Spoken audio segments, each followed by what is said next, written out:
enough about science and back to science and back to HGC China, ladies and gentlemen.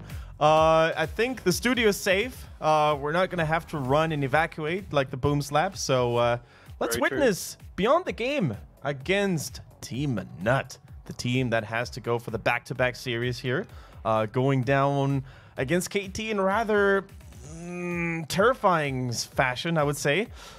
And the bad news here is for TeamNut, it's only going to get worse because Beyond the Game is labeled as a team that is vastly, vastly more powerful than KT at the moment.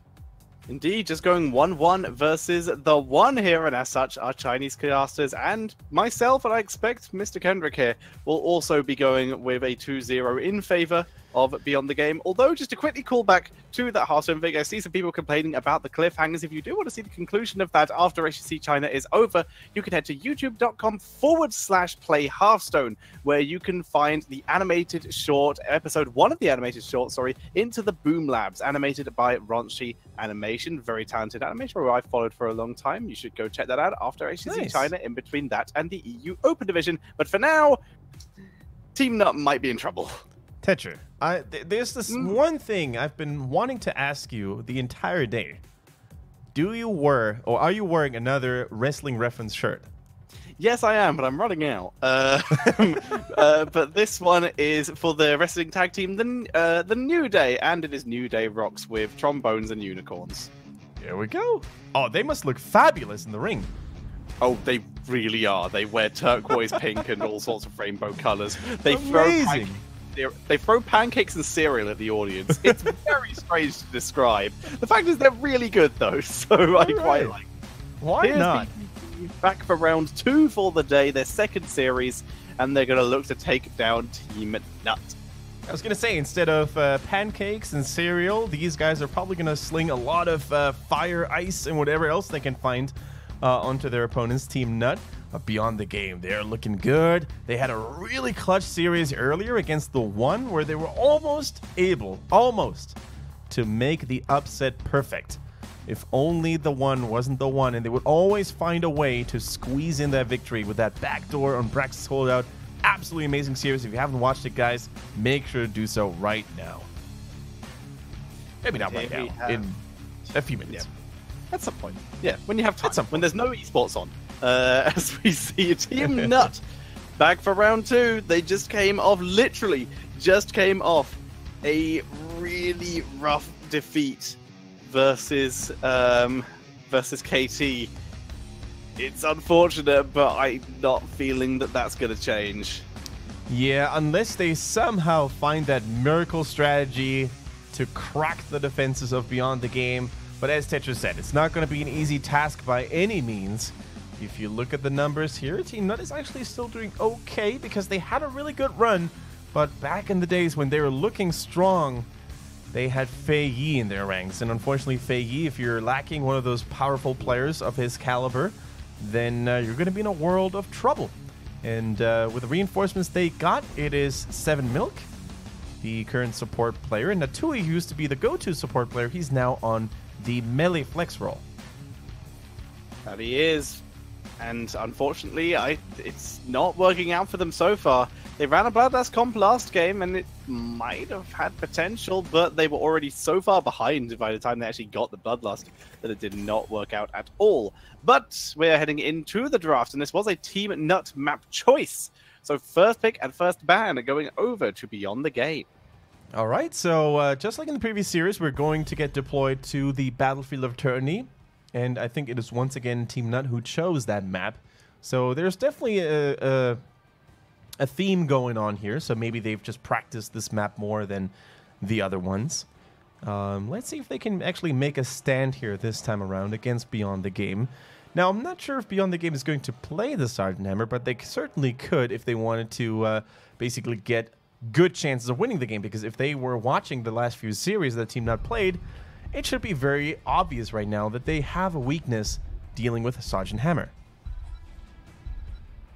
And that is true, but the thing is, our BTG used to playing said Sergeant Hammer that they can bring it out here. For now, we're going to see them ban out the Phoenix, something that pretty much every team has been relying on a fair amount. There goes the Genji as well, who hasn't seen any play today, has been banned literally every single game. That is correct. I don't think, I think you're right. We haven't seen a single Genji getting reset, slicing and dicing his way through the enemy team members over and over again. So yeah, it's a good point you raised there. And once again, finally we see the Hanzo being banned here, especially if you're not the first pick on this map. You just don't want to give the strongest PvE clearer, Immortal Shredder, whatever you want to call him, over to the enemy team. That, of course, leaves the Sergeant Hammer open for now, if Beyond the Game wanted to go that route. That is true. But the question is, do they? So we wait to see, taken down to 5. This would be a first pick for them. First pick Hammer seems a little strange. And in fact, we do not see that. We see the Urel. Nice and safe, and a very safe standard opening. The question is, as you hinted towards to earlier, Tetcher, is TeamNut willing to use the heroes that defeated them earlier themselves, right? Do they want to go for a Sergeant Hammer team composition this time? And as you said, maybe it's a little bit easier to execute. Maybe they can actually switch roles in that regard and let 7milk play the Hammer so that 2E gets to play his main role support. So, with a Malfurion in, though, we would expect, as he has been playing the support, that this would be the 7milk hero. True. 2E, though, he's also very proficient on it, so if they are doing a role swap, this would be a very good support for him. And Malthael here, of course, one of the few heroes that can actually best, or at least, you know, trade evenly against the Urel. Here it is. Look at a 2E's face there in the bottom. Oh, it's not a 2E, sorry. It is Dancing. Dancing, he realized, you know what? Those are the faces of TeamNut there. Not again is probably what they are saying in the comms right now. Have mercy on us, Sergeant Hammer Almighty. They're all wearing like the different. They seem to each wearing a different shirt. Clearly didn't communicate with each other this morning. Yeah. As to which team shirt they were going to be wearing. Chromie gets removed, and Tyrael from the side of TeamNut. It is now their pick. The Tyrael is sensible. That really shut them down. But the thing is, it was the solo laner last time. So they were expecting a Tyrael main tank for BTG, even though Muradin and Johanna and kinda Garrosh can do the exact same job. You can't pick all three of them, TeamNut. I mean, you can, but it's a really bad idea. They pick up Li Ming to get some try and get some poke damage onto Hammer. So now BTG just picks someone to absorb those hits, Garrosh or Johanna. And they are even a Diablo would make sense here. Diablo. Yeah. Soul Shield pretty good, yo. Absolutely. You could go for the massive dibbles with that Soul Shield level 1. I don't think you need the Soul Shield necessarily, but it's certainly a nice tool to make you even more tanky. Could even a noob. Just Beetles to block Li Ming. Yeah. It's going to be dibbles, though. And Alarak. Oh my god. If you thought Beyond the Game was going to show any mercy, any signs of maybe, you know, I don't know, compassion is probably the best word to TeamNut, you were dead wrong, because that is LLK's favorite. He's considered to be one of the strongest, if not the strongest. Alarak in the league, and they respond with Kel'Thuzad. Tetcher, where are we? A new challenger approaches by the right of Rakshir. TeamNut put their faith in Kel'Thuzad against Alarak. It's very interesting. On Battlefield of Eternity as well. Kel'Thuzad not known for his immortal race. All right, so cool. It's been a while since you last had to do that, Tetra. Can you still give him all the titles and names he deserves? Oh, man, no, I don't think so. It has been a while. I have been starting to learn the because I put a video on the subreddit recently, right, where it was like a really bad recap of all the Warcraft games, and it basically boiled down to, without swearing, Khadgar being a pretty S-word wizard. And it basically broke down to that. And someone has made the Kel'Thuzad meme for Khadgar. So nice. I've started learning that. So they gave him an abundance of nicknames? Yes, I'll see if I can find that one. Nice. While we are preparing for the game. And for those of you who wondered what Tetra was trying to say, Khadgar is a silly wizard. He's a silly wizard, yes. That's exactly what I meant. All right, so jokes aside, though, let's talk about this Kel'Thuzad. Not only is he a deadly burst mage if he lands the chains, you know, especially with that Dark Fissure later on, He could very well just punish a still Sergeant Hammer as long, and that's a big as long, the siege engine is not ready. Yes. So here is the thing for Khadgar. Summon leader and archmage of the Kirin Tor, ruler of Dalaran, master of the Nethergate Keep, apprentice of Guardian Medivh, wielder of Altayesh, supreme commander of the Alliance Expedition, keeper of the Eternal Watch, Lord Wizard, Young Trust, savior of Azeroth, closer of the Dark Portal, Raven researcher, crystal collector, legendary quest giver, the wisest, silliest wizard, Khadgar, with BTG on the left, 619 on Diablo, LLK on Alarak, Druid on a Deckard Cain, Dancing on Sergeant Hammer, and 3 on Yrel. Kendrick talks so I can breathe. Absolutely amazing summary there of everything Khadgar has ever achieved. I'm liking it. TeamNut in the red colors. We've got Nut on Kel'Thuzad, FS on the Muradin, 7Milk is playing Malfurion, Oasis on that Li Ming to make the double mage combo perfect, and Atui is playing that Malthael, going for the solo lane, trying to bring death upon the enemies here once again. The question is, can they actually make it happen? FS getting immediately dismounted here by that tower. This is familiar. Seems familiar, yeah, indeed. Yeah. Dancing. Look at that potion, man. He's got them all. They're not actually in range of him, so he's not actually gonna get healed by him. Is that a strip shields? No, it's the cooldown reduction on the chains for Kel'Thuzad this time. Also, shout out to Matrix123MKO for coming up with that meme. Chains land, root, and Leaming damage does very little to Dancing, able to tank through that this time. See, and that is the thing that they need to keep on going, right? The best way for Kel'Thuzad to unfold his true potential is basically to get those stacks up rolling as quickly as possible. Now, what's the best way to do that? Keep brawling, you know? Keep fighting the enemy team early as much as possible, but also make sure to land those skill shots properly. Now, here's a big problem, Tetra, for landing those skill shots. Alarak. The moment Kel'Thuzad gets a little too close there to drop a chain or two, Alarak's going to swap you in and ruin your day. And this is why the Hammer has gone for the Maelstrom shells this time. Not ambush, not advanced artillery. This basically means that you can get an extra 35% auto attack damage for 5 seconds. So the second Alarak pulls you in and lands that silence, Hammer turns on the Maelstrom shells, and you start to detonate. Yeah, I like that combo. It's a good thing you mentioned this and highlighted, because I think if executed properly, this might be so much damage against Kel'Thuzad. Not just Kel'Thuzad, if you look at it, there's other squishy, squashy heroes like that Malthael, for example, or the Li Ming. Nice teleport for Li Ming there, dodging the silence of LLK, who was trying to get the combo again. Duel in the bot lane. Tui dodges the stun, so it's actually going to maybe get a pretty decent trade down here, depending on how well he's able to play against this Yrel, and assuming he can dodge those stuns. Nice tackle by FS, but a cube drops down for even more harassment.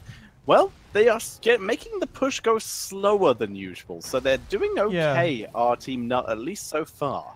Yeah, they're not immediately getting crushed by that Sergeant Hammer, right, like they did in the previous series. So already a little bit of adaptation, a little bit of learning process to be observed, and that's always a good sign on becoming a better team.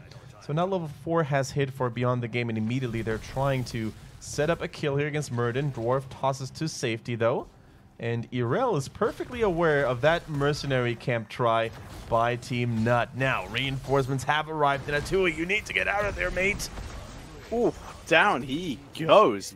Nice tackle by 619 to set up for that kill. And First Blood, which I'm quite surprised took so long considering how aggressive Alarak's been, is acquired by BTG. Nice Chain stacks. lands. Deckard is in there, but he's able to dodge. Yeah, so those were a couple of nice stacks here coming in for Nutno. And they're going to have to keep this up here. Now, once again, I'm a little scared. Oh my goodness. KT, excuse me? Oh, what? More stacks being acquired. No's alive. KT are just giving Kel'Thuzad all of these stacks here. That's going to be the physical armor. No globe talent, no phylactery here coming in for Kel'Thuzad. Not going to get that quick Lich revive.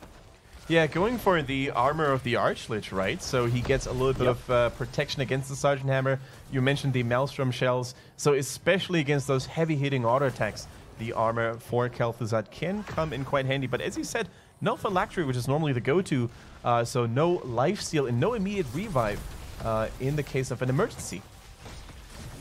Down goes Malfurion, 7 Milk. LLK has gone for the Show of Force, which is what you just saw there. All of that damage. If he lands a full combo, all 3 of his basic abilities, he does an extra 77 damage, which scales up with time. So he's going to be dropping crazy damage output. Chain is dodged. No more stacks for No, at least at this stage. And with the silence, down goes a Tui again. So much damage on a single Malthael here. You can really see how Irel is slamming down the damage. And they don't even need to fully commit to this anymore. They're already sending Deckard into the top lane, Irel to the bottom lane, so Beyond the Game gets maximum experience out of this. They're even waiting. Look at that, 79 damage. They are waiting to have everybody in perfect locations. Oh, they just messed that one up just barely. Otherwise, that would have been a really good efficiency play. Yeah, if you can grab it in time, but not this time. And also, they missed the globes as well, so they actually achieved minimum efficiency there. Well, they still got the boss, the Immortal. It's still just under half health. That's still good. Chain lands. Yeah. More stacks for No. Yeah, you know, if those double mage combos are landing, you know, with those CCs and the roots coming in by KT, then, of course, Li Ming can capitalize on that because they're basically... Oh, my goodness, 7 Milk. Did you really just walk in there? You are a brave man, my friend. He's alive. It's fine. As we see Alarak with the 0.75 increase to his silence duration with the dissonance. Chains continuing to come out from No. As the Tui has been left quite unattended because, surprise, it's the ganking 3. As he tries to lock someone down, but this time it's not happening. As we do see Kel'Thuzad able to survive, Muradin being a great distraction, giving his team chance to escape here. And it's going to be another graduating range Sergeant Hammer. All right, level 7 has arrived for TeamNut, and this is one of the first power spikes. See what I did there? Because he picked the Glacial Spike. Yeah.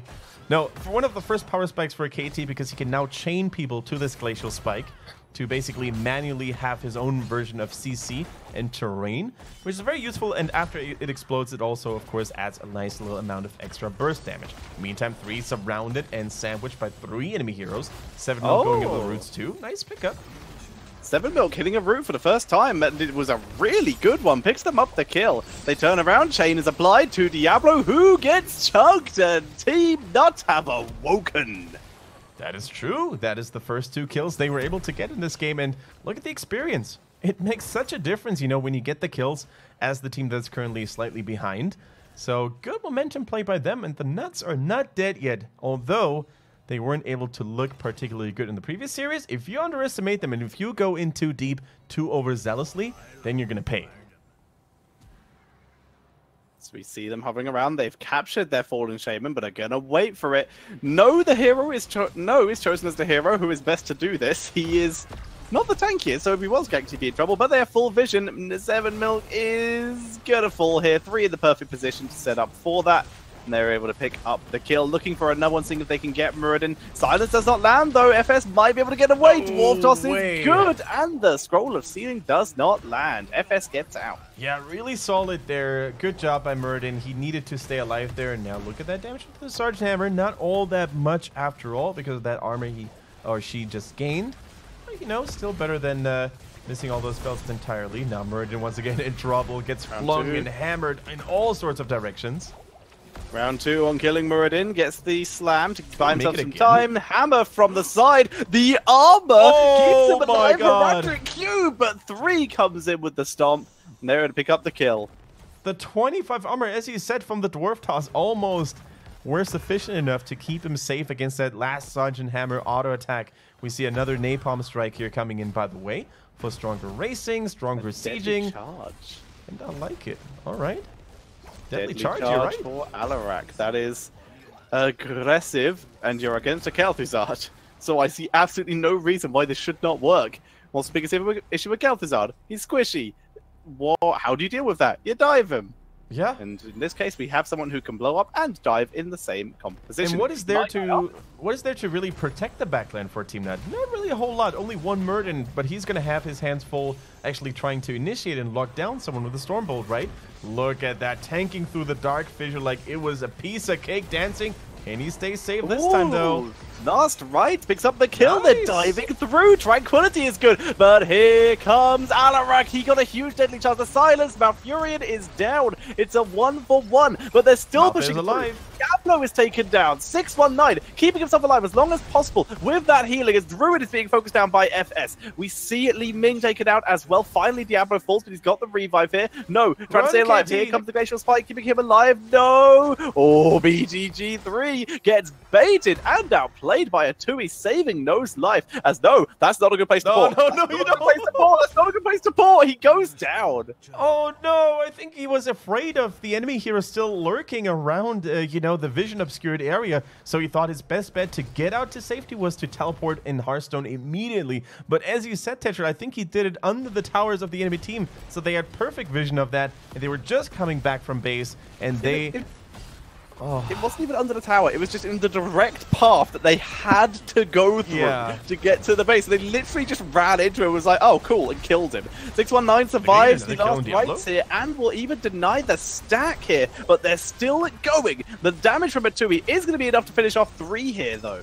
Malthael gets another kill, man. Atui is doing work on that hero against 2 potential tanks or tanky heroes. His percentage damage is really causing a lot of pain and shreds them down very nicely. But don't forget, we completely forgot about the objective as well, guys, so we can't blame you, I feel.